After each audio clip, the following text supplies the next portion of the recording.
En los soleados exteriores de los imponentes edificios de la academia, el joven protagonista conversaba animadamente con su hermana menor, Clare. Ella, con una mezcla de sorpresa y alivio, le preguntó si realmente había logrado superar la prueba impuesta por el enigmático profesor Keltas. Su expresión reflejaba un genuino asombro, pues sabía bien que el profesor no era una persona con la que se pudiera pasar una prueba con facilidad. Clare le confió que el profesor apenas asistía a las reuniones de la academia y que incluso en esas raras ocasiones, el decano tenía que insistir mucho para que se presentara, ya que Keltas odiaba profundamente que lo molestaran. El joven escuchó con calma las preocupaciones de su hermana. Minutos después, Clare se acercó más a su hermano, tomándolo afectuosamente por los hombros. Una sonrisa de sincero alivio se dibujó en su rostro mientras le decía lo feliz que estaba de que nada malo le hubiera sucedido. El joven protagonista sintió una calidez familiar al ver esa preocupación. Para él, su hermana nunca diría algo tan empalagoso como «oh, ese es mi dañe», sino que su alivio genuino era la muestra más pura de afecto. Era una de las muchas razones por las que apreciaba profundamente a su hermana. Justo en ese momento, su hermana mayor, Arabella, irrumpió en la escena, llegando casi sin aliento. Se preguntaba dónde los encontraría y mostró un gran alivio al ver a sus dos hermanos juntos. Con una exclamación de alegría, celebró la noticia de que su más joven había superado la prueba de ingreso. La reunión de los tres hermanos ogres en un mismo punto de la academia no pasó desapercibida. Los demás estudiantes a su alrededor comenzaron a murmurar, asombrados. Más tarde, el joven recibió una guía detallada sobre la vida estudiantil. Un hombre llamado Max Hauer, encargado de los asuntos generales del dormitorio, se presentó y le explicó la estructura residencial. Le informó que el dormitorio estaba dividido en 3 secciones y que el acceso a cada una dependía de las calificaciones. El de mayor grado, el más prestigioso, se llamaba Danterban, nombrado en honor al primer emperador, y sería allí donde se alojaría el joven, dada su excelente calificación y aprobación en la exclusiva especialización independiente. Max detalló las comodidades estándar, un restaurante, un centro de capacitación y una biblioteca, además de un salón y una sala de proyección mágica. Añadió, con un toque de misterio, que también incluía instalaciones secretas. El joven, intrigado, se preguntó qué significarían esas instalaciones secretas. Max continuó explicando que, aunque era raro, existían casos en los que los estudiantes podían ser reubicados dependiendo de sus calificaciones. Para ilustrar la élite a la que pertenecía, le comentó que sus hermanas, Arabella y Clare, se habían quedado en el edificio Dantae hasta su graduación, un hecho que llenó al joven de un silencioso orgullo. Vaya. Después de todo, son mis hermanas, pensó. Finalmente, Max le entregó 2 llaves de acceso al dormitorio, una de repuesto, y le aconsejó registrar la segunda si perdía la primera. Le advirtió que tuviera cuidado en el futuro, pues la academia albergaba muchos estudiantes raros. Aunque no era algo malo, a veces le hacía preguntarse sobre su cordura. Concluyó diciéndole que lo comprobara por sí mismo y que no dudara en contactarlo con la bola de cristal si necesitaba algo. Bien, ahora vamos a ver mi habitación, pensó el joven, ansioso por explorar su nuevo espacio. El joven se dirigió hacia su habitación, recorriendo los elegantes pasillos del dormitorio de élite. Al principio, admiró la sofisticación del lugar, pero un extraño silencio lo envolvió. Algo no cuadraba. Se detuvo en seco, sus sentidos agudizados por su experiencia. Internamente, se dio cuenta de que algo era extraño. No se sentía popular en absoluto, sino como si se hubiera evaporado en el aire. Miró el pasillo, completamente vacío. ¿Qué diablos está pasando?, se preguntó. Decidió no quedarse con la duda y, concentrándose, extendió sus sentidos, una sutil energía mágica rodeándolo. Su mana se expandió por todos los rincones del pasillo. Al instante, su mente captó un leve olor a lubricante en la punta de la nariz y el casi imperceptible sonido de unos dientes finos rechinando. Una sonrisa de astucia se dibujó en su rostro. Esto es una trampa. Una novatada, concluyó, disfrutando de la ironía. Mientras tanto, en otra sección de la academia, un grupo de estudiantes observaba la escena a través de una pantalla de mana. Se preguntaban por qué el joven no se movía. «¿Es un buen detective?», inquirió uno.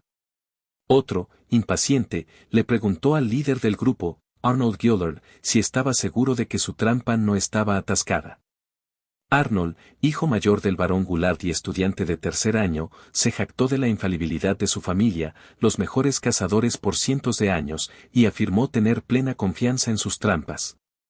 Aseguró que la trampa no era peligrosa, que había eliminado cualquier elemento que pudiera hacerle daño, haciendo que fuera solo un poco divertida. Los demás estudiantes, intrigados, esperaban ver el desastre que le ocurriría al joven. En la pantalla de mana, se veía al joven parado en medio del pasillo. Los estudiantes comentaban que para cuando el joven llegara a su destino, sería un desastre. Algunos expresaron preocupación, señalando que era de la distinguida familia Sogres. Pero Arnold y los otros desestimaron sus dudas, argumentando que todos habían pasado por novatadas similares. Arnold, con una sonrisa de anticipación, aseguró que pronto el joven se desmayaría.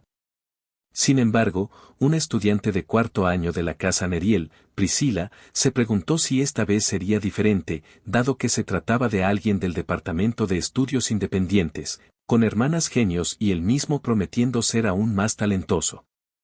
Arnold, con un toque de inseguridad, desafió sus palabras, preguntándole si insinuaba que su trampa no funcionaría. Los otros estudiantes también se burlaron de la aparente inseguridad de Arnold. Internamente, seguía convencido de que era imposible que el joven hubiera detectado su trampa, tan cuidadosamente camuflada con pintura para sigilo y lubricada para silenciar la maquinaria. El joven, mientras tanto, continúa caminando por el pasillo. Piensa que el siguiente paso también es torpe y se pregunta si debería superarlo todo de una vez. Se da cuenta de que la primera trampa es un alambre ligero que se activa al tocarlo. Estira la mano y la activa. Luego, esquiva balas mágicas que rompen un globo lleno de agua. El joven comenta que, si era agua, la trampa es de menor calidad de lo que pensaba.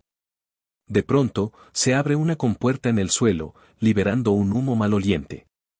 El joven se tapa la nariz, diciendo que es infantil. En la habitación donde están los demás estudiantes, se sorprenden al ver que el joven se ha dado cuenta de todo. Arnold intenta excusarse, diciendo que solo puso las cosas más fáciles de probar al principio y que lo atrapará más adelante. Los demás, sin embargo, dudan de su capacidad. Arnold, en sus pensamientos, se pregunta cómo es posible que el joven sea tan perspicaz. El joven continúa su camino por el pasillo, pensando que el siguiente paso también es torpe y que debería intentar superarlo todo de una vez. El aire del pasillo se llenó de un frenesí inesperado, con compartimentos y compuertas revelando trampas ocultas. Objetos inofensivos caían con chasquidos, y otras aberturas en el suelo dejaban entrever más sorpresas. El joven protagonista, sin inmutarse, demostró una agilidad asombrosa, esquivando cada peligro con una facilidad casi etérea, dejando atónitos a los estudiantes que observaban desde la sala de mana. Uno de ellos comentó sobre el linaje del joven, mencionando que sus hermanas mayores habían sufrido mucho por las novatadas.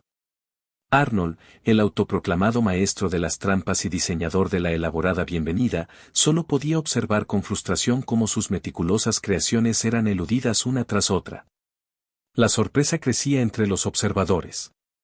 Se preguntaban si el joven sabía de dónde provenía cada peligro, incluso cuando Arnold se había esforzado en ocultarlas. Arnold, visiblemente irritado, se negaba a rendirse, seguro de que la última trampa sería inevitable y que el joven no podría evadirla. Priscila, una de las estudiantes que observaba, preguntó con curiosidad cuál era esa última trampa, pero Arnold, con un brillo en los ojos, se limitó a responder que lo sabría cuando lo viera, manteniendo el suspense.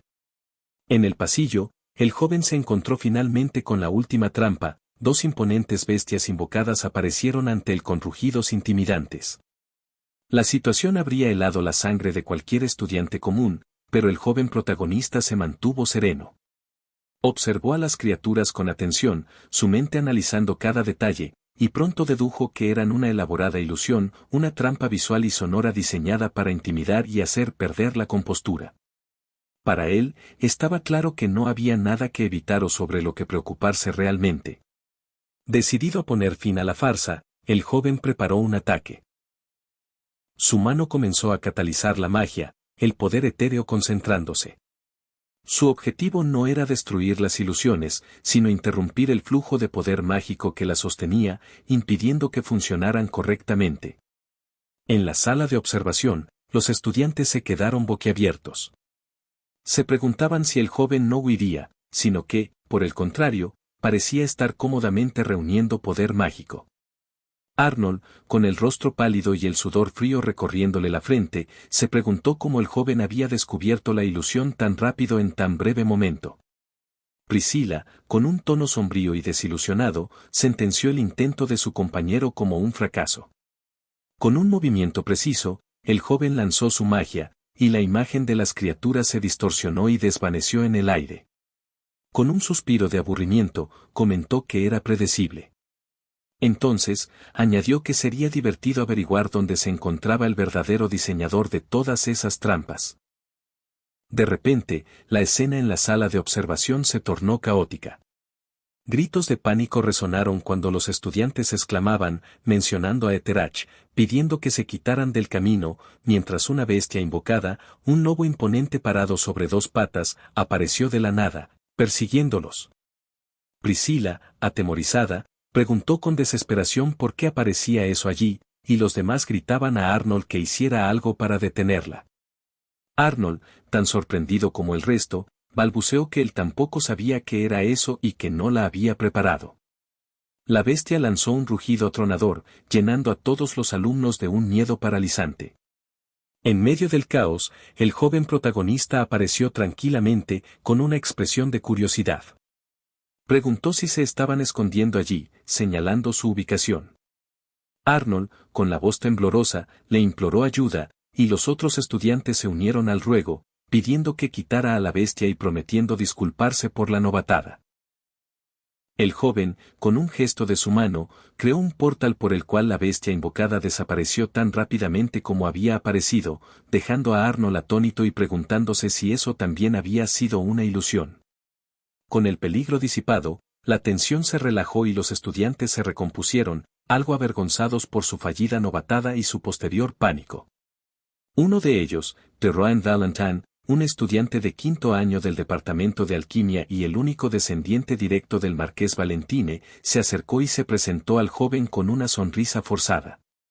Elogió su físico y su atractivo, y comentó con un tono de humor sobre la belleza de sus hermanas, preguntándose si era de extrañar que fueran tan guapas.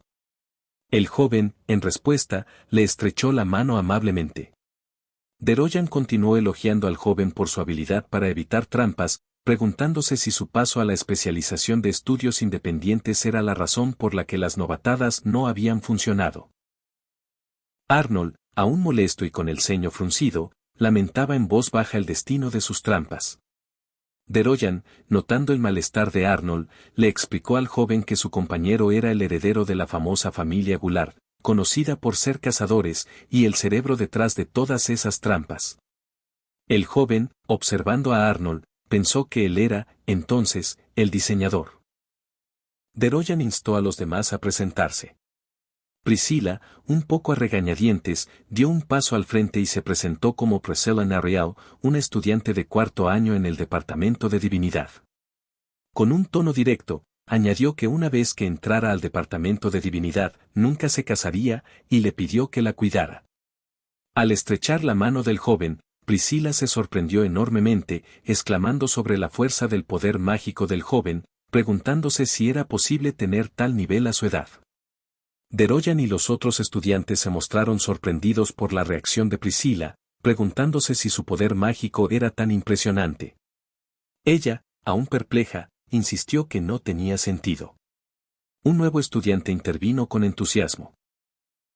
Skal Esbro, estudiante de segundo año del Departamento de Artes Marciales, se presentó y aclaró que no lo malinterpretara, que era diferente de los repugnantes chicos del Club de Belleza Física, en referencia a los reclutadores que había visto anteriormente.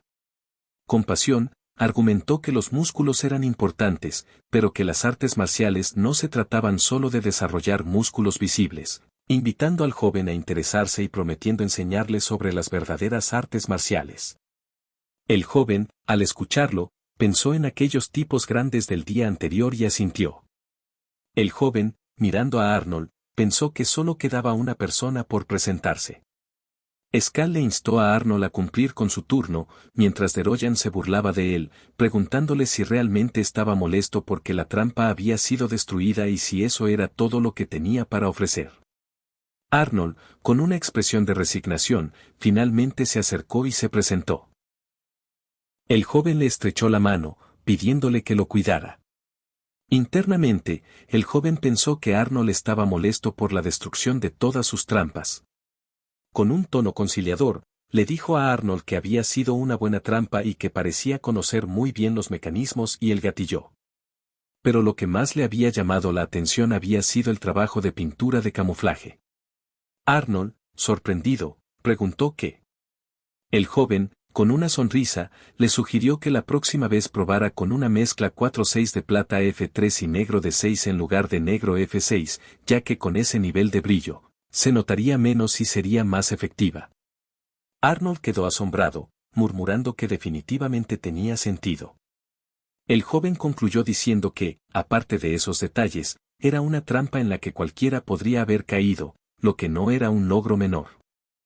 Skal, divertido, bromeó diciendo que había llegado un gran tipo para enseñarle a Arnold sobre trampas. Finalmente, Skal le dijo al joven que bastaba de presentaciones y que le mostraría su habitación.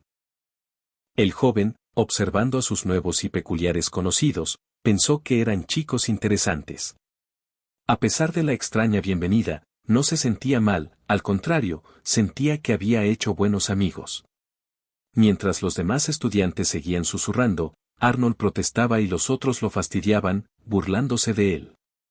El joven, al ver la escena, sonrió para sí mismo, pensando que el futuro en la academia sería más divertido de lo que había imaginado. En los exteriores de los imponentes edificios de la academia, bajo el suave sol matutino, una joven, Lila Thoman, la hija menor del ducado Termión, abordó al protagonista con una expresión de asombro. Cuestionó con incredulidad su decisión de tomar 6 especialidades este semestre, añadiendo que eso implicaba asistir a 2 conferencias por cada una, sin contar las clases de estudios independientes. Le advirtió con preocupación sobre la carga académica, señalando que los estudiantes de primer año rara vez asumían más de 4 materias. La joven sugirió que aún estaba a tiempo de cancelar algunas de las primeras clases. Sin embargo, el protagonista respondió con una calma sorprendente, afirmando que sonaba bien, y reveló que incluso había añadido estudios militares a sus 2 estudios independientes. Esto provocó una mueca de disgusto en Leila, quien confesó que los estudios militares eran una materia tóxica que le había hecho bajar drásticamente su puntuación en el primer examen. El protagonista, internamente, reconoció la dificultad de la materia, pero la joven, casi en un lamento, le dijo que parecía un estudiante de años superiores por su actitud. Finalmente, se despidieron, ella se dirigía a una clase de artes liberales titulada Comprender los cosméticos y la piel, lo que hizo reír al protagonista para sí mismo, pensando que después de todo, era una mujer. Él, por su parte, se preparaba para su clase de introducción a los estudios militares. En el vasto salón de clase, los demás alumnos murmuraban al ver llegar al joven. Se preguntaban si era el famoso Dáñez Ogres, y por qué había venido hasta allí, especulando si también tomaría esa clase. Algunos consideraron hablarle, pero otro advirtió que podría ser un poco frío al ser hijo de un conde. El joven, con una sonrisa apenas perceptible, pensó para sí que podía escucharlos a todos. Abrió su libro de introducción a los estudios militares y, al hojear algunas páginas, reflexionó sobre el contenido. Notó que, si bien había aspectos que ya conocía, otros eran completamente opuestos a la realidad de la que él había sido testigo. Internalizó que la teoría y la práctica rara vez coincidían perfectamente, pero que la base teórica era crucial para comprender el campo de batalla. La clase se interrumpió con la exclamación de un estudiante anunciando la llegada del profesor. Francisco Gavius, el encargado de enseñar teoría militar, un hombre con una expresión facial que denotaba una vasta experiencia en el campo de batalla, instruyó a todos a sentarse rápidamente. Tras una breve presentación, en la que se pidió que lo llamaran profesor Gavius, procedió a iniciar la lección. El protagonista, con una expectación silenciosa, pensó que estaba deseando lo que el profesor tenía para enseñar, pues su semblante auguraba una clase profunda. El profesor comenzó explicando que la teoría militar no siempre funciona a la perfección en el campo de batalla, donde los soldados actúan según su propia voluntad. Subrayó que un comandante debe sopesar siempre entre las vidas de sus soldados y la victoria. Sin embargo, enfatizó que la teoría era fundamental, ya que sólo con ella se podía comprender el campo y reconocer las inconsistencias en la práctica, lo que a su vez permitiría comprender el verdadero uso de la ciencia militar. Luego, con una mirada inquisitiva hacia sus alumnos, preguntó qué creían que era lo más importante en la guerra. El protagonista levantó la mano con decisión y el profesor lo señaló, invitándolo a hablar. Con voz clara, el joven respondió, los suministros. La respuesta sorprendió gratamente al profesor, quien la calificó de gran respuesta. Explicó que la victoria, el triunfo y la mejora solo eran posibles si los suministros estaban garantizados, y comentó con cierta curiosidad que era raro que alguien diera la respuesta correcta desde el principio. Entonces, con una sonrisa desafiante, le preguntó si también conocía las 3 cosas más importantes de los suministros. Sin dudar, el joven enumeró el estricto control logístico, explicando cómo la cadena de suministro, desde el centro hasta la primera línea, era una compleja red organizacional donde la corrupción podía causar escasez. Internamente, el protagonista recordó sus experiencias donde los problemas de difusión eran causados por bastardos que se interponen en el envío seguro. El profesor asintió, pidiéndole que continuara. El joven prosiguió con la estandarización de los suministros, detallando cómo la uniformidad en tamaño, cantidad y peso permitía la fabricación en serie, lo que agilizaba el abastecimiento y mantenía la energía de las tropas sin pérdidas. Los demás alumnos, asombrados, murmuraron que no había nada de eso en el libro. El profesor, internamente, se preguntaba con sorpresa qué tipo de conocimiento era ese. Finalmente, el joven concluyó con la producción local, explicando que cuanto más duraba la guerra y más se descuidaban los puntos anteriores, menor era la calidad del suministro. Por lo tanto, era crucial que los soldados en el campo de batalla pudieran alcanzar un nivel mínimo de autosuficiencia, incluso si la cantidad y la calidad eran bajas, ya que tendría un valor suficiente como alimento de emergencia. El joven reflexionó para sí mismo que todas esas eran cosas que había visto y sentido de primera mano en el campo de batalla. Todos los alumnos se quedaron sorprendidos ante las respuestas del joven. El profesor, impresionado, exclamó que había sido una respuesta asombrosa y le preguntó su grado. Al saber que era un estudiante de primer año, el profesor se sorprendió aún más, preguntándose cómo un recién llegado a la academia poseía esa información. Reflexionó sobre las respuestas del joven, la estricta gestión logística, la estandarización del suministro y la producción local, notando que le recordaban a los soldados y oficiales que realmente habían vivido en el campo de batalla. El profesor se preguntó cómo diablos se había enterado de todo eso, pues no había forma de que un joven tuviera experiencia en combate. En silencio, el protagonista respondió que su padre se lo decía a menudo. Al escuchar el nombre de su padre, el profesor comprendió que se trataba de Dáñez Ogres, el hijo nacido de la tormenta azul, lo que explicaba su excepcional nivel. El profesor, con un aire de profunda satisfacción, anunció a la clase que la culminación de la teoría militar que aprenderían serían las respuestas que el estudiante Dáñez Ogres acababa de dar. Enfatizó que el objetivo final de los estudios militares era aplicar la teoría adecuada a situaciones prácticas, basándose en el libro de texto. Internamente, el profesor pensó en Dáñez Ogres como un tipo adecuado que había entrado en la academia después de mucho tiempo. Concluyó la lección diciendo que seguirían adelante con los temas. Más tarde, mientras se veían escenas de los exteriores de la academia, el joven reflexionó sobre la propuesta del profesor, quien le había sugerido estudiar más a fondo la ciencia militar. Pensó en lo rápido que el profesor lo había llamado después de clase para proponerle un posgrado, algo inusual para un estudiante de primer año. Recordó el consejo de su hermana menor, que le había salvado la vida: si alguien te ofrece una plaza en la Escuela Imperial de Posgrado, di que no, vete a la cama y no hables con nadie. El joven bromeó internamente que su hermana menor había sido su salvación.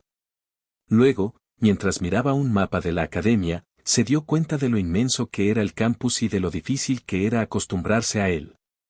Su objetivo era la plaza de la Fuente Central, donde se encontraría con Leila. Observando el mapa, determinó que la forma más rápida de llegar sería cruzando el Jardín de la Niebla. El Jardín de la Niebla, una zona de la academia envuelta en un perpetuo velo etéreo, se alzaba con una densa bruma que difuminaba el horizonte, incluso en los días más claros. Se decía que era un lugar donde la orientación se perdía con facilidad, un laberinto natural que todos los estudiantes solían evitar. El protagonista, absorto en sus pensamientos mientras se dirigía a encontrarse con Leila, reflexionaba sobre los inquietantes rumores que circulaban sobre apariciones fantasmales por la noche, lo que contribuía a la atmósfera mística y, para muchos, aterradora del lugar. Sin embargo, el día parecía prometedor y el joven confiaba en llegar a su destino sin contratiempos. De repente, un grito desgarrador resonó a través de la densa niebla: ¡ayuda! ¿Hay alguien? ¡Que alguien me ayude! El joven se sobresaltó, escuchando cómo la voz clamaba desde lo profundo del jardín. Sin dudarlo, impulsado por las palabras de su madre, quien siempre le había inculcado la importancia de ayudar a los demás, comenzó a correr en dirección a los lamentos. Aún tenía tiempo suficiente antes de su próxima clase, lo que le daba margen para intervenir. Momentos después, se encontró con otro estudiante, Ernesto Dillon, quien estaba visiblemente exhausto y se afanaba en arreglar su mochila. Ernesto, con voz entrecortada, agradeció efusivamente la ayuda, admitiendo que había temido lo peor. El protagonista le preguntó si estaba herido, a lo que Ernesto respondió que, aparte del cansancio, se encontraba bien. Se presentó como un estudiante de primer año del departamento de exploración. Esto sorprendió al joven, quien preguntó si el departamento de exploración solía tener problemas en esa zona. Ernesto explicó que se había extraviado por la emoción de la exploración. El protagonista, con cierta incredulidad, se preguntó cómo alguien podía emocionarse tanto como para perderse de esa manera. Luego, reconoció el apellido de Ernesto, Dillon, y le preguntó si su familia era del oeste, mencionando el escudo de armas de un barquero y un marinero. Ernesto, asombrado, expresó su sorpresa de que el joven conociera su linaje. El protagonista explicó que la familia Dillon era famosa por sus exploraciones. Ernesto lo confirmó con orgullo, añadiendo que su familia había sido pionera en zonas marítimas y tierras desconocidas durante generaciones. El joven, internamente, pensó que, aunque fascinante, la historia sonaba poco realista. Ernesto, aún sorprendido, le preguntó su nombre. Al oír Dáñez Ogres, Ernesto exclamó, asombrado, que era el primer estudiante de primer año de estudios independientes en aprobar en 50 años. El joven, con humildad, confirmó su identidad, y Ernesto, emocionado, expresó lo afortunado que se sentía de haberlo conocido. Observando de cerca a Ernesto, el joven notó moretones y cicatrices que no parecían las de una simple exploración. Esto le llevó a preguntarse si estaba explorando específicamente el jardín. Ernesto, con un entusiasmo contagioso, afirmó que para él, no solo el jardín, sino cualquier cosa nueva que encontrara era una exploración, incluyendo el laberíntico Jardín de la Niebla. Creía firmemente que el lugar ocultaba algo importante. Le mostró su mochila, repleta de equipo de exploración, y afirmó que su objetivo era explorar cada rincón de la academia. Ernesto argumentó que el hecho de que el jardín se nublara solo porque el día estuviera nublado no tenía sentido. El joven estuvo de acuerdo y preguntó si había descubierto algo. Ernesto confesó que aún no, pero insistió en que el jardín poseía un poder oculto que nadie más había notado. Reflexionó si había una razón por la que nadie lo había revelado, o si, al intentarlo, no habían podido. Consideró la posibilidad de que el poder fuera el legado de un antiguo reino perdido o el resultado de una invocación más allá del horizonte, creado por un elemento o entidad desconocida. El joven encontró la idea del legado de un antiguo reino bastante interesante y compartió el entusiasmo de Ernesto por descubrir el secreto del lugar. De repente, la conversación fue interrumpida por las primeras gotas de lluvia. Ernesto se alarmó de inmediato, explicando que en ese jardín, la lluvia intensificaba rápidamente la niebla, haciendo que la salida fuera casi imposible. La brújula de Ernesto dejó de funcionar, confirmando la presencia de fuerzas desconocidas que alteraban el entorno. Ernesto se disculpó por la situación, sintiendo el peso de su cuerpo, pero el joven le aseguró que no se preocupara, pidiéndole que esperara y observara. Internamente, el joven notó una familiaridad extraña con la niebla y, sorprendentemente, se sintió energizado. Una idea inusual comenzó a formarse en su mente. Ernesto, por su parte, se preocupaba de que el joven también estuviera en peligro si la situación continuaba. Sin previo aviso, el joven comenzó a liberar su mana, una aura poderosa que se extendió, rodeando todo el lugar. Ernesto, asombrado, sintió el increíble poder emanando del joven y observó cómo la niebla empezaba a dispersarse desde el centro de su compañero. Ernesto, sin poder contener su asombro, preguntó qué estaba sucediendo. El joven, con una confianza renovada, anunció a Ernesto que conocía la salida y lo instó a irse. Internamente, el joven pensó que quizás podría desenterrar el secreto de este lugar. A pesar de que la lluvia aún continuaba, el joven guió el camino, y Ernesto lo siguió, perplejo por lo que había presenciado. Ernesto pensaba en la niebla desconocida que tantos magos no habían logrado comprender, y como el joven caminaba a través de ella como si nada, disipando la bruma y haciendo que la visibilidad fuera clara a su paso. Era, para Ernesto, un tipo increíble. Finalmente, el joven anunció que ya casi llegaban. Ernesto, al reconocer el lugar, exclamó con asombro, el corazón del jardín de la niebla. Ante ellos se alzaba un cristal de gran tamaño, sostenido por pilares en forma de espiral, emergiendo majestuosamente de una fuente de agua. El joven, intrigado, preguntó a su compañero si aquella fuente tenía alguna particularidad. Ernesto le explicó que la mayoría de los estudiantes que se aventuraban a cruzar el jardín lo hacían precisamente para llegar hasta allí, atraídos por una antigua leyenda. Hay una leyenda que dice que si llegas a este lugar antes de que la niebla se disipe, te unirás con la persona que deseas, reveló Ernesto con un brillo en los ojos. El joven, aunque internamente escéptico ante las típicas historias de romance, no pudo evitar sentirse intrigado por la fuente misma. ¿Pero cómo se mantiene activa la magia de esta fuente?, preguntó. ¿Cómo sigue funcionando sin un suministro continuo de mana? Ernesto, con una perspicacia que el joven apreció, sugirió que debía existir una fuente de poder tan inmensa que no necesitaba ser repuesta. Esta idea llevó a Ernesto a plantear una teoría audaz.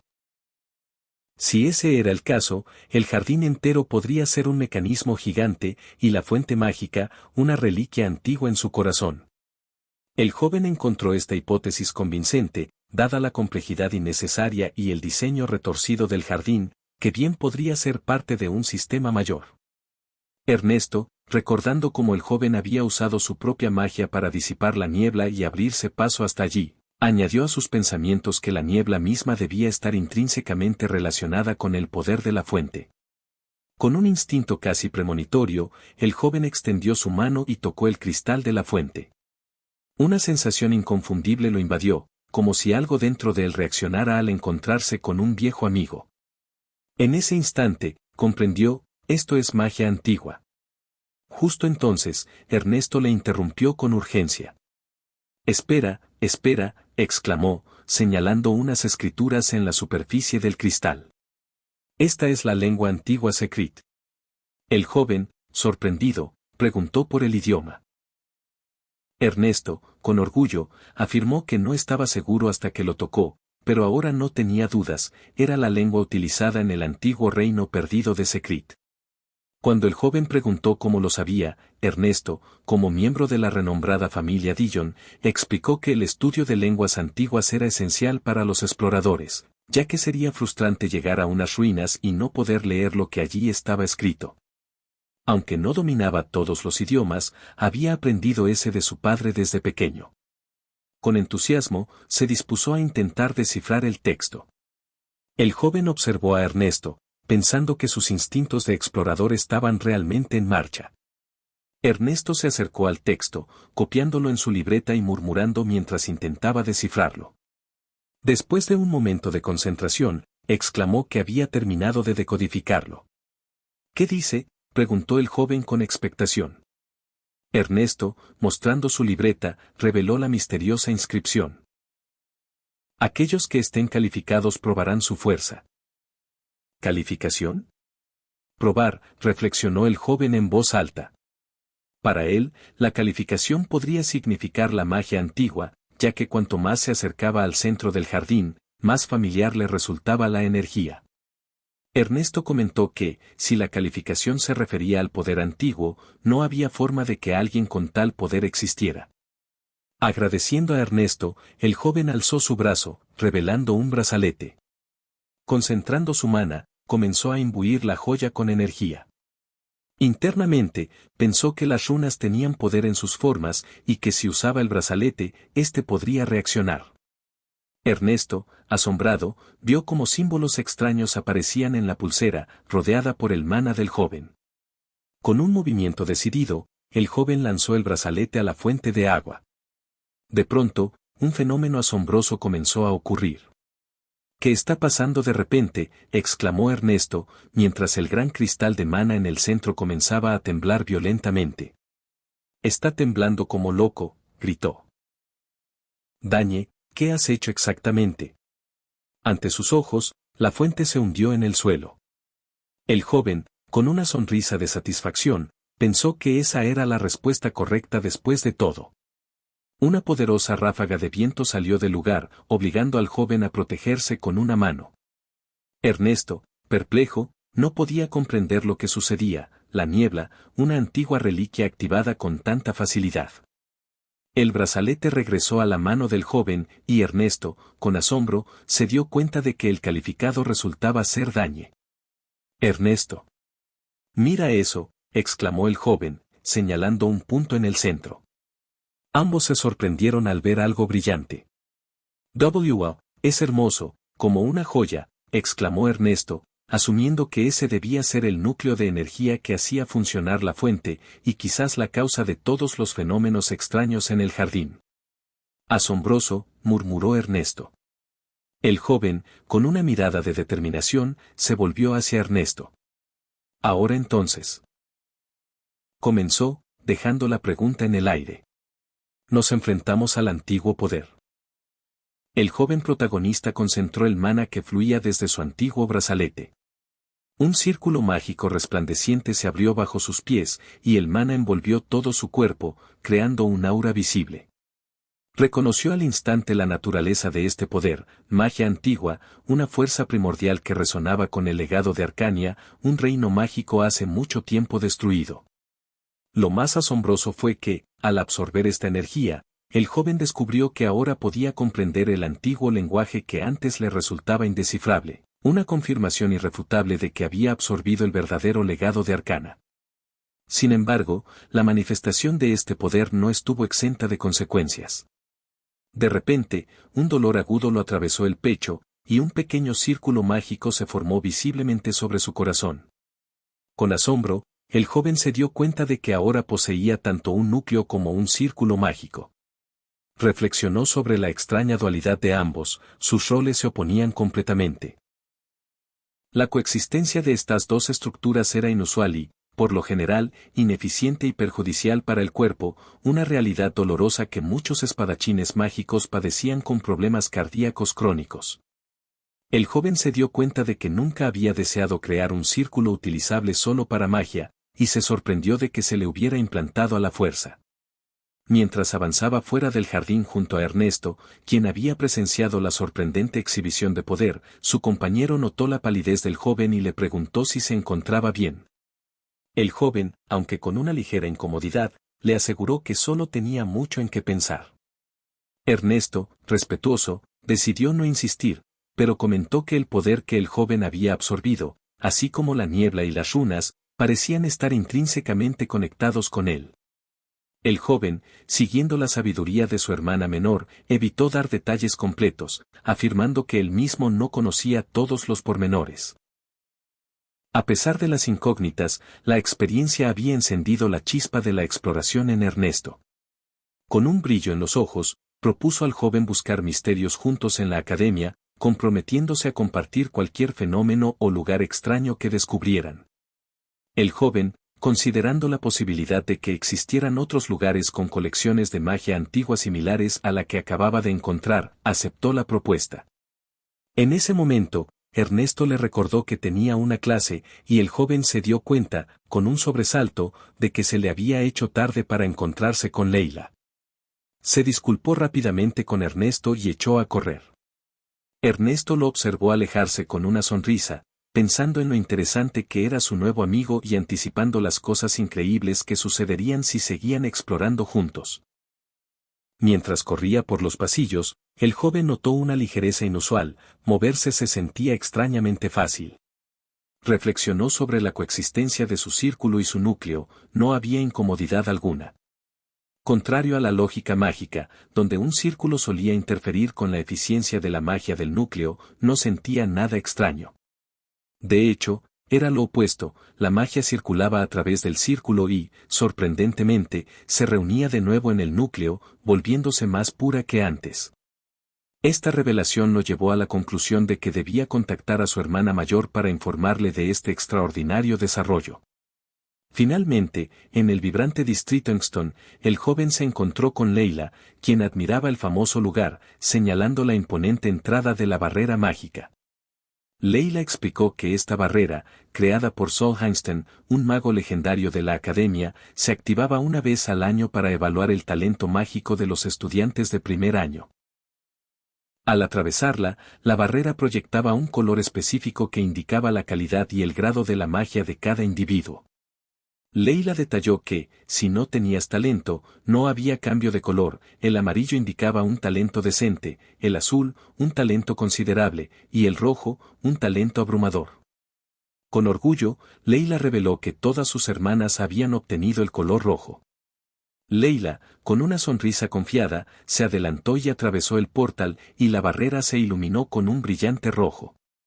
El joven la felicitó por su increíble resultado. Con la expectativa de obtener un resultado similar, especialmente después de absorber la magia antigua, se acercó al portal. Pensó que su poder ahora era incluso más fuerte de lo habitual. Sin embargo, al pasar, la barrera se encendió con un color verde. Leila lo miró confundida, preguntando por qué el resultado era verde, ya que no existía un grado de ese color. Visiblemente extrañada, le preguntó por qué siempre era diferente. El joven, igualmente perplejo, solo pudo reír nerviosamente, sin entender por qué las cosas siempre resultaban tan peculiares para él. En los interiores de la academia, un bullicio de estudiantes se congregaba en una de las aulas. Un grupo de alumnos comentaba en voz baja sobre la presencia de Arthur, un estudiante que portaba la insignia del Departamento de Finanzas. Se preguntaban, con cierta intriga y no poca sorpresa, por qué alguien que se ocupaba únicamente de asuntos monetarios asistiría a una clase del prestigioso departamento de magia. Suponían que Arthur solo estaría allí para la orientación y que se iría tan pronto como terminara. Mientras tanto, Arthur mismo, con una expresión de impaciencia, inquiría sobre la llegada de Dan Soggers, el rumoreado estudiante interdisciplinario. Uno de los alumnos le confirmó que Dañe asistiría a la clase, pero que aún no había llegado. Arthur, con un tono que denotaba cierta familiaridad forzada, comentó que debía ser que se estaba tomando su tiempo para llegar y pidió que, en cuanto llegara, lo trajeran a él. Subrayó que debía cuidar especialmente de Dañe, dado que era el hermano menor de Arabella, una estudiante de años superiores a la que él, al parecer, respetaba. En ese preciso instante, Dañe y Leila entraron al salón, y un murmullo de admiración recorrió la sala. Las voces se alzaron, describiendo al joven como realmente guapo, con unos ojos que brillaban como esmeraldas. Algunos alumnos también notaron la presencia de Leila Termión a su lado. Leila, percibiendo el revuelo, no pudo evitar hacer un comentario con un dejo de sarcasmo. Para su compañero, ser el centro de atención debía ser algo común, un privilegio de ser el estudiante top y el comentario del pueblo donde quiera que fuera. Arthur, que había estado observando la entrada, se acercó con una actitud que el joven percibió como demasiado familiar.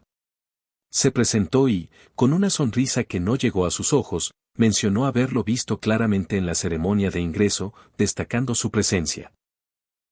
El joven, sin embargo, no reconoció a Arthur y, con una franqueza que rozaba la insolencia, le preguntó quién era y si el departamento de magia no enseñaba introducciones básicas. La pregunta, directa y sin rodeos, dejó a Arthur momentáneamente aturdido. El joven continuó, señalando que si tenía algún asunto con él, debería haberse presentado primero. Internamente, Arthur se sintió furioso ante lo que consideraba una arrogancia inaudita por parte del recién llegado. Los murmullos se alzaron entre los demás estudiantes, quienes comentaban la audacia del joven al hablarle así a Arthur, un estudiante de años superiores. El temor se cernía en el aire, pues ofender a un superior podía significar el fin de la vida académica.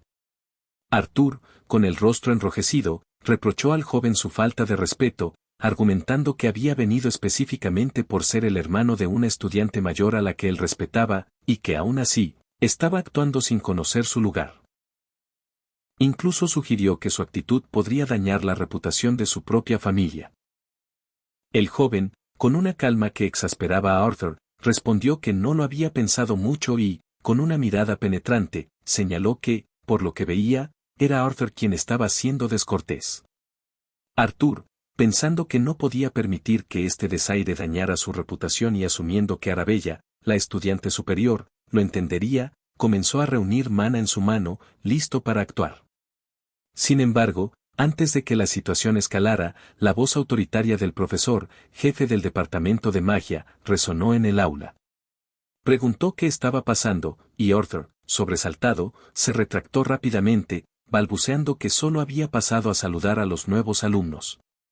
El profesor, con evidente escepticismo, le ordenó dejar la socialización para después de la clase. Arthur, con un gesto de resignación, se dio la vuelta para irse, pero no sin antes lanzar una última advertencia silenciosa al joven. Luego, en voz baja, le ordenó a otro alumno que llevara a Dañe a ese lugar, desestimando las preocupaciones de su compañero sobre la conexión con Arabella, la estudiante superior, asegurándole que él lo explicaría adecuadamente. Ya en el salón de clase, el profesor anunció que, siendo un día de orientación, la clase sería sencilla. Sin embargo, como se trataba de un curso de combate práctico, procederían a medir el mana de todos los presentes. La expectación creció entre los estudiantes al ver el dispositivo de medición de mana. El profesor explicó que, al colocar la mano en el dispositivo y canalizar el mana, se podía ver cuántos círculos poseía cada uno. Para demostrarlo, el profesor hizo una demostración, revelando con asombro de los alumnos un total de 8 círculos. Leila, la joven compañera, explicó que, incluso dentro del mismo nivel de círculo, el color se volvía más oscuro si el nivel era alto. El profesor aclaró que no tener círculos no significaba falta de talento, ya que algunos estudiantes aún no los habían formado. Por ello, no podían depender únicamente de la verificación de círculos. Para evaluar la magia con mayor precisión, usarían una orbe, un pequeño frasco que el profesor extrajo de su almacenamiento mágico. Con la magia de principiante conocida como psicoquinesis, se demostraba el control que se podía ejercer sobre la esfera. El profesor hizo una demostración, moviendo las runas perfectamente formadas en su superficie. Los alumnos se sorprendieron por la precisión. Leila comentó que, a su nivel, controlar un máximo de 3 orbes era lo mejor que podían hacer. Con una mirada curiosa hacia el joven, le preguntó si él podría controlar más. En ese momento, el profesor se dirigió a Arthur, el estudiante de años superiores, y le preguntó si, a pesar de estar solo de auditor, le importaría hacer una demostración para los alumnos de primer año. Arthur, con una sonrisa confiada, aceptó, pensando que esta era su oportunidad para demostrarle a ese arrogante Dañe su superioridad. Con una mirada desafiante hacia el joven, pensó que ahora vería de dónde venía tanta arrogancia. Arthur se colocó en el lugar de la demostración. Los alumnos elogiaron su maestría, notando sus 4 círculos y el color increíblemente profundo de su mana. El profesor también lo elogió, destacando que alcanzar 4 cadenas era un logro que normalmente sucedía después de la graduación, calificándolo de talento verdaderamente abrumador y recomendando a los demás que se mantuvieran cerca de él, ya que sus consejos podrían ayudarlos a crecer. Arthur, observando la sorpresa en los rostros de los alumnos, pensó que era demasiado pronto para sorprenderse y que le mostraría al joven la verdadera diferencia entre ellos. Con una inyección de magia en las esferas, Arthur demostró un dominio y poder impresionantes. Los alumnos exclamaron con asombro, preguntándose cuántas orbes estaba controlando. Arthur, habiendo reunido toda su fuerza hasta el límite, pensó desafiante hacia el joven: ¿qué tal eso, novato? El joven, sin embargo, lo miró sin inmutarse, su expresión imperturbable, dejando a Arthur con la incertidumbre de si su demostración había tenido el efecto deseado. El profesor, un mago experimentado y líder del departamento de magia, lo elogió con una aprobación clara, invitando a la clase a un merecido aplauso.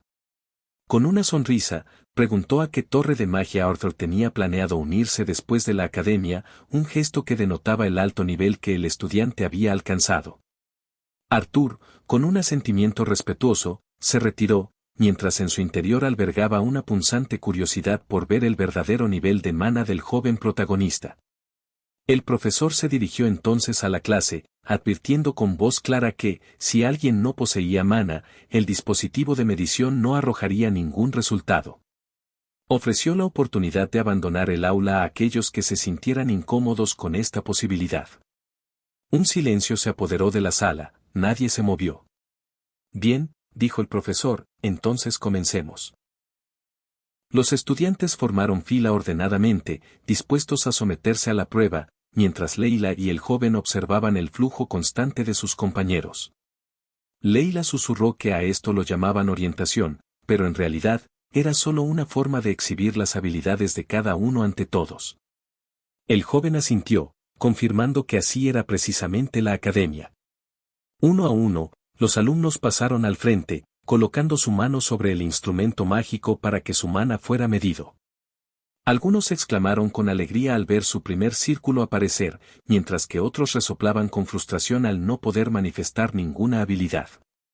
Un alumno intentó controlar las orbes, pero éstas se caían, descontroladas. El profesor, con un suspiro de lamento, simplemente decía: eso es lamentable. Siguiente. Desde un costado, Arthur, acompañado de 2 estudiantes más de 5º grado, observaba el desfile de fracasos con una expresión de absoluto desdén. Esto es un completo desastre. Pensó para sí, mientras los alumnos murmuraban con expectación al ver que el turno del joven se acercaba. Arthur se preparó, pensando en el joven: me aseguraré de ver hasta dónde llega esa arrogancia. Finalmente, fue el turno del joven. Extendió su mano para colocarla sobre el instrumento de medición, sintiendo una mezcla de curiosidad y anticipación. Internamente, reflexionó sobre el impacto de la magia antigua en su propio poder, presumiendo que algo significativo había cambiado. Antes de que su mano tocara siquiera la superficie del instrumento, un aura vibrante de mana comenzó a rodearla. El profesor, que lo observaba con una concentración inusual, pensó: dañes ogres. La mente del profesor se remontó al examen de estudio independiente, donde el joven había resuelto su tarea a la perfección. ¿Cuántos círculos mostrará?, se preguntó. De pronto, un asombro colectivo invadió la sala. El mana del joven no solo se registró, sino que desbordó el instrumento, envolviéndolo por completo. Una pantalla mágica, flotando en el aire, parpadeó con un mensaje inaudito: no se puede medir. Los alumnos quedaron atónitos. ¿No se puede medir?, preguntaron, confundidos. El propio joven, sorprendido, se preguntó qué significaba aquello. Arthur y Leila, a pesar de sus diferentes personalidades, compartieron una expresión de incredulidad. Los murmullos se intensificaron: ¿de qué estás hablando? ¿Está rota la máquina? Si no tiene círculos, entonces no tiene ninguno. ¿Qué quieres decir con que es imposible medirlo? El joven, en su fuero interno, especuló, será por la magia antigua. El profesor, con el rostro pálido, sabía que aquella máquina tenía una precisión del 100%, capaz incluso de detectar a quienes intentaban ocultar su verdadero nivel de mana. Jamás había visto el mensaje de no se puede medir. Con un intento de mantener la compostura, balbuceó, la máquina debe haberse sobrecargado. Se acercó al joven y, con una voz más firme, dijo, por ahora, procedamos con la prueba del orbe de Dañe. El joven asintió, todavía asimilando lo sucedido. Arthur, con un resoplido de desprecio, pensó, ja. Lo sabía. Ese mocoso no tiene nada. El joven se posicionó frente a las orbes. No se puede medir. Eso es decepcionante, pensó, pero al menos intentemos esto. Aunque ni siquiera sé si funcionará. Con una concentración profunda, extendió las manos y dejó fluir su mana. Ante los ojos asombrados de todos, todas las orbes del frasco se elevaron en el aire, flotando a su alrededor. Los alumnos no podían creerlo. Hizo que todos los orbes flotaran, exclamó uno. Eso es imposible. Hasta ahora, incluso hacer que 5 flotaran era difícil. Arthur, con la boca ligeramente abierta, observó la demostración, mientras uno de sus compañeros, a su lado, murmuraba, todos los orbes. Ese tipo es increíble. Arthur, internamente, seguía repitiéndose, ¿cómo es esto posible? Leila, por su parte, con una pequeña sonrisa, pensó que ya nada la sorprendía de las hazañas del joven. El joven, asombrado por su propio control, se dio cuenta de que nunca había imaginado que todos se levantarían. Era incluso más increíble de lo que pensaba, parecía que se había vuelto aún más fuerte después de absorber aquella mana antigua. Con una chispa de genialidad, decidió hacer algo realmente impresionante. Comenzó a manipular las orbes con una destreza asombrosa. El profesor, con los ojos bien abiertos, no podía creer lo que estaba presenciando, pensando, ¿qué diablos estoy viendo? El joven estaba reorganizando las orbes con tal precisión que parecía estar dibujando una imagen en el aire. Los alumnos, con la respiración contenida, vieron cómo las orbes se unían para formar una imagen inconfundible, es un león y una serpiente, exclamaron. Ese es el escudo de la familia Sogres. El profesor, en su mente, no pudo evitar compararlo, incluso Arabella no era tan increíble. Leila, sonriendo, le susurró que siguiera, que se lo tomara con calma. Cuando el joven terminó su demostración, el silencio en la sala fue sobrecogedor. El profesor, finalmente, rompió el hechizo con una voz llena de admiración. Impresionante, exclamó. Bien hecho, Dañe Sogres. Incluso Sidrain, que nunca tomó un estudiante, estaría orgulloso de decir que te enseñó. El joven le agradeció humildemente. Los alumnos, al escuchar la mención de Sidrain, comprendieron la magnitud del talento del joven. Dios mío, era el discípulo del antiguo maestro de la torre, se preguntaron. Ahora entiendo por qué entró en la especialidad independiente. Algunos se volvieron hacia Arthur, preguntándole qué harían ahora. Él no es normal, dijeron. Podría ser incluso más fuerte que tú. Arthur, frustrado, les gritó que se callaran, que estaba pensando. Internamente, se maldijo a sí mismo y a la familia Sogres, como es que todos son monstruos. Reconoció que, si el joven estaba a ese nivel, necesitaban cambiar su plan. Por frustrante que fuera, si se enfrentaban a él y perdían por habilidad, la humillación sería insuperable. Arthur, con un nudo en la garganta, concluyó que si no podían vencerlo con habilidad, tendrían que ganárselo de alguna otra forma. Un compañero de Arthur, con los ojos aún fijos en el lugar donde el joven había realizado su increíble hazaña, sugirió en voz baja a Arthur, necesitamos que se una al consejo estudiantil. Arthur asintió, su mente ya tramando un plan. Pensó que, si el joven estaba bajo su mando como miembro del consejo, sería mucho más fácil controlarlo. Los otros compañeros dudaron, señalando que el joven era de primer año, una rareza inaudita para el consejo. «¿Pero qué importa?», replicó Arthur con una sonrisa astuta. Las reglas se hicieron para romperse. Confiado, añadió que su incorporación elevaría el prestigio de su departamento de magia, y por supuesto, su propio estatus y carrera se beneficiarían enormemente. Mientras tanto, el profesor, visiblemente impresionado, felicitó al joven protagonista, lamentando no haber sabido de su potencial antes, pues de haberlo hecho, habría luchado con los otros profesores para asegurar su ingreso al departamento de magia. El joven, con humildad, le aseguró que daría lo mejor de sí, incluso estando en otro departamento. El profesor aprovechó para exhortar a sus propios estudiantes a preocuparse más por sus notas, señalando el brillante ejemplo del joven. Lo invitó a visitarlo cuando quisiera, una señal de su creciente interés en su talento. Después de la clase, mientras caminaban por los pasillos de la academia, Leila no pudo contener su asombro. ¿Siquiera eres humano?, le preguntó al joven con una mezcla de incredulidad y admiración. ¿Cómo es que siempre haces lo mismo?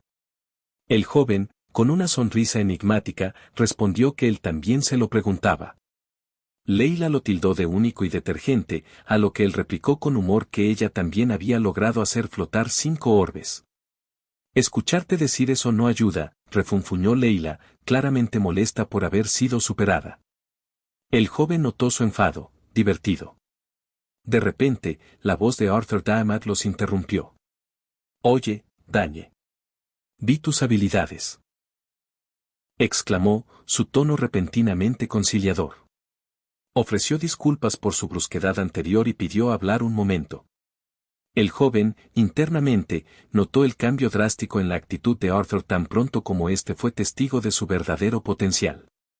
Arthur le propuso unirse al Consejo Estudiantil de la Academia Imperial, describiéndolo como el órgano que decidía las políticas internas, gestionaba el presupuesto y ostentaba gran influencia y privilegios, como la potestad para decidir acciones disciplinarias y aprobar eventos académicos.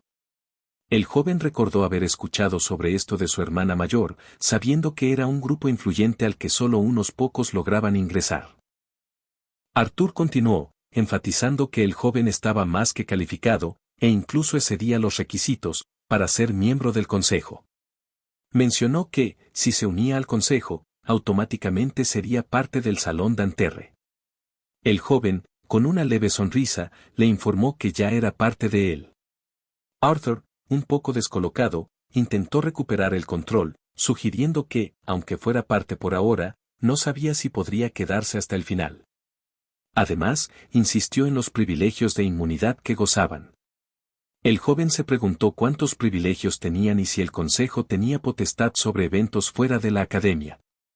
Arthur, eufórico, le preguntó si le interesaba la oferta. Para sorpresa de Arthur, el joven, sin titubear, respondió, a decir verdad, no. Arthur, visiblemente molesto, lo llamó bastardo en sus pensamientos.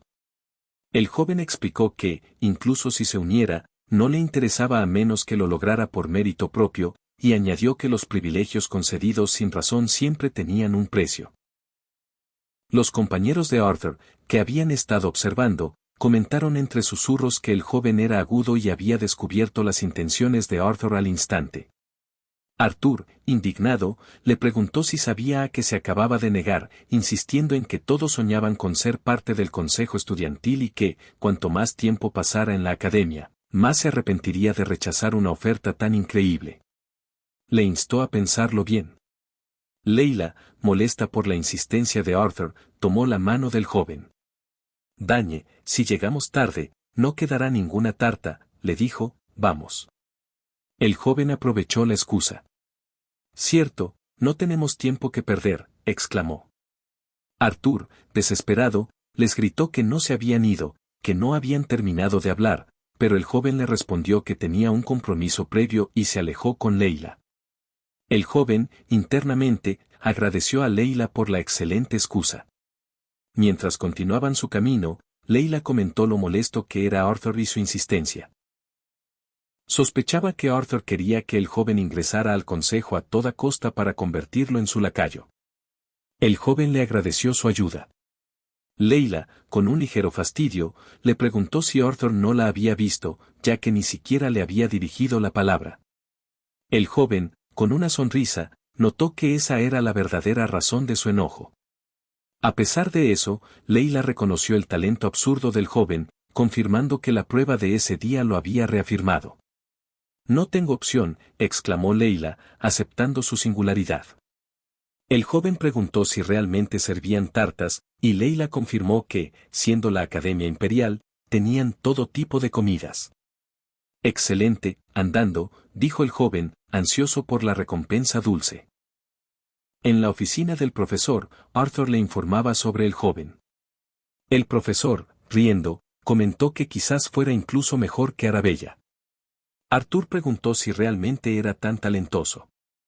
El profesor explicó que la magia era un campo tan amplio que sería difícil predecir con certeza en ese momento, pero en términos de talento en bruto, existía la posibilidad. Arthur, consternado, pensó, Dios mío. ¿Estás diciendo que su talento es superior al de la persona que tanto admiro? El profesor entonces le encargó a Arthur que cuidara bien de Dañe y lo persuadiera para que se transfiriera al departamento de magia. Arthur, internamente, suspiró, pensando que todos decían lo mismo y que todos quedaban encantados con el talento del joven.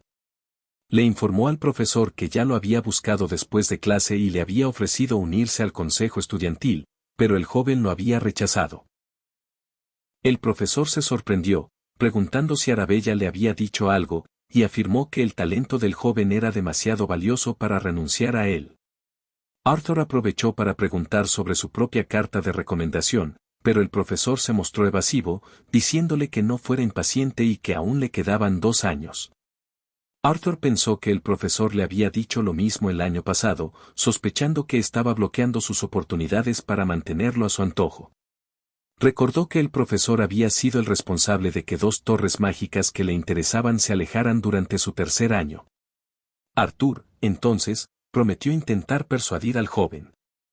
El profesor, confiando en él, se lo encargó mucho. Arthur, frustrado, pensó que su futuro dependía de ese maldito viejo y que, aunque no le gustara, no tenía otra opción que seguir sus órdenes. Mientras tanto, en los pasillos de la academia, el joven y Leila continuaban su conversación. El joven comentó sobre el inusual ajetreo en el camino hacia la cafetería y la gran cantidad de eventos de clubes. Leila le explicó que los clubes con pocos miembros o sin capacidad de mantenerse se disolvían, lo que los impulsaba a organizar eventos. El joven, que no estaba acostumbrado a tantos eventos, se alegró de haber obtenido bastantes premios, 20 piedras almacenadoras de mana, 15 cupones para el desayuno, 5 cupones para comidas, 8 vales de despensa y un mapa del tesoro. Leila, asombrada, preguntó por el mapa. El joven le dijo que la persona a cargo del evento les había dicho que provenía de una subasta cerrada en la casa de subastas Arkender.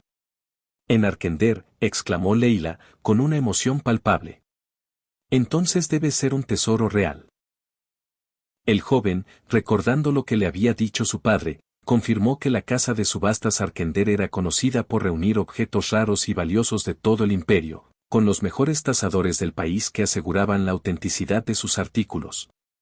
El joven le mostró el mapa, cuyo sello aún estaba intacto, confirmando que era un mapa del tesoro de la academia. Leila, emocionada, le contó que había escuchado que la academia albergaba muchos secretos y lugares escondidos.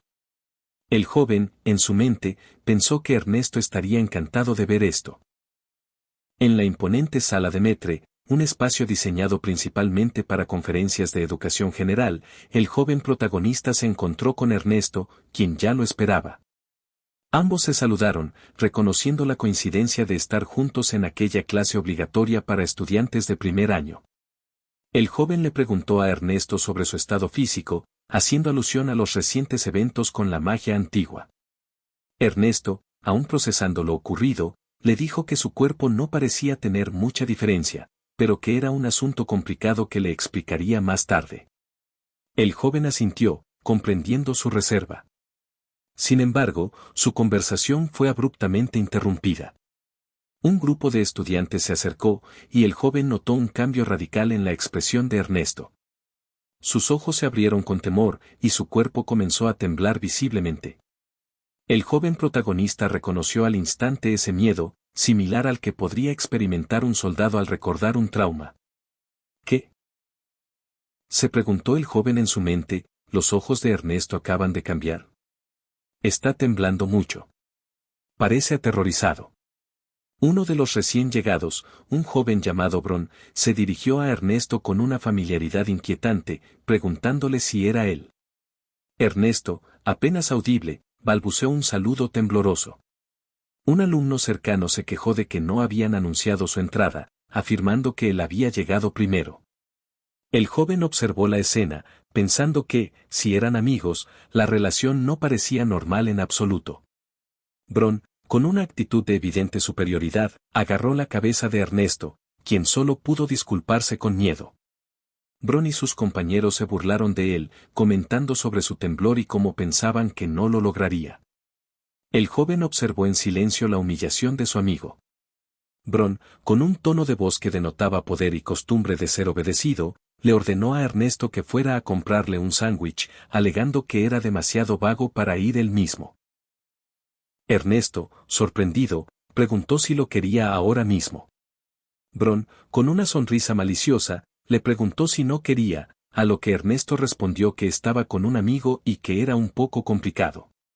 Bron se burló de la idea de que Ernesto tuviera un amigo, y luego la mirada de Bron se posó en el joven protagonista. Lo miró de arriba abajo, evaluándolo. Aunque parece bastante robusto, comentó. ¿En qué departamento estás? Ya que estás con Ernesto, ya puedo decir tu nivel. El joven mantuvo su silencio, observando la situación.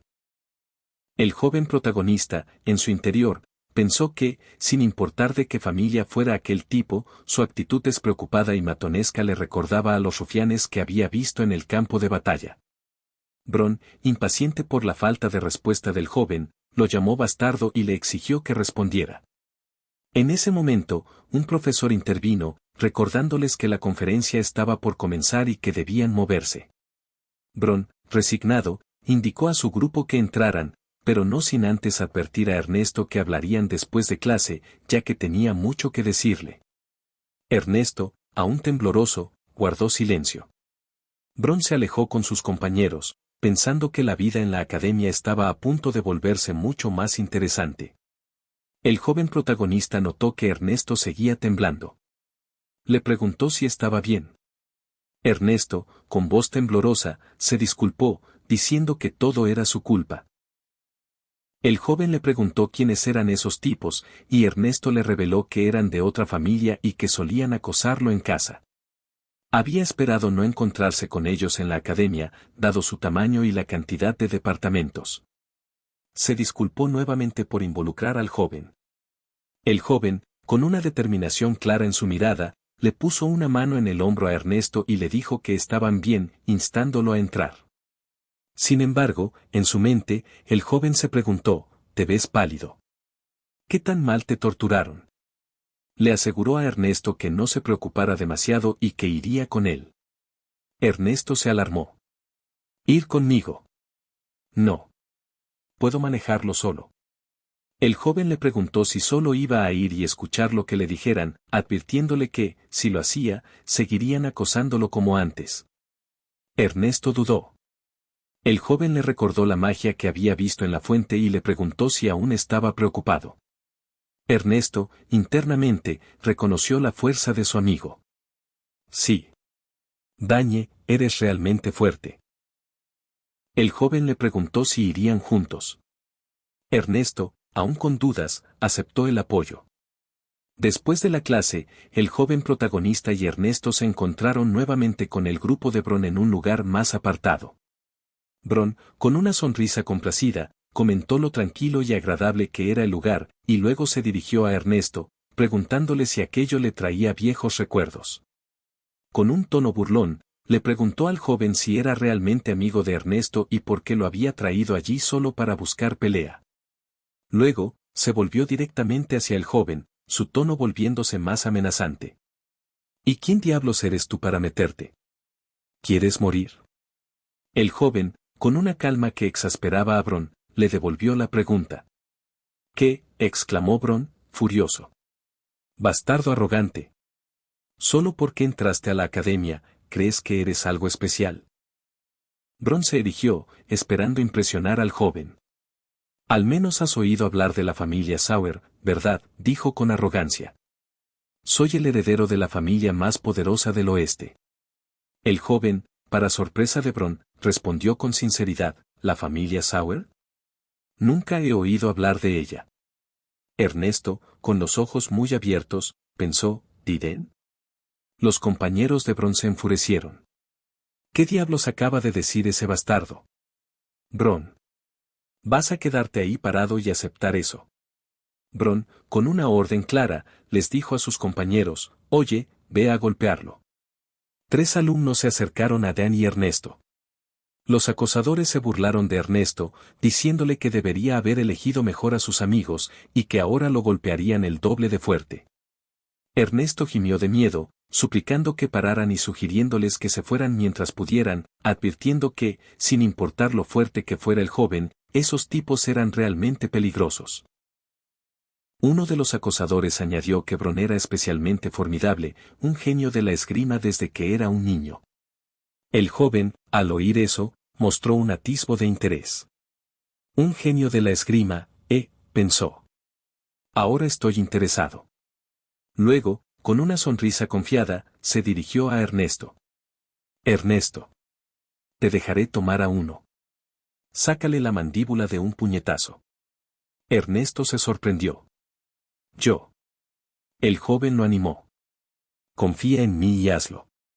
No puedes seguir viviendo así para siempre, ¿verdad? Ernesto, internamente, no entendía al joven, pero los 3 compañeros de Bron ya se lanzaban al ataque. «De dañe», gritó Ernesto. Los atacantes se burlaron del joven, diciéndole que se estaba relajando y que estaba muerto ahora, idiota. Uno de ellos lanzó un puñetazo directo al joven. «Dañe», exclamó Ernesto, preocupado. El atacante se mofó, «¿Qué tal eso, bastardo? Ahora estás recuperando el juicio». «Aún no he terminado, bastardo». Pero justo cuando se preparaba para lanzar otro golpe, el joven, con una sola mano, detuvo su puño en el aire. Con una mirada fría y penetrante, el joven declaró, «Claramente tiraste el primer puñetazo. Así que de ahora en adelante, es autodefensa».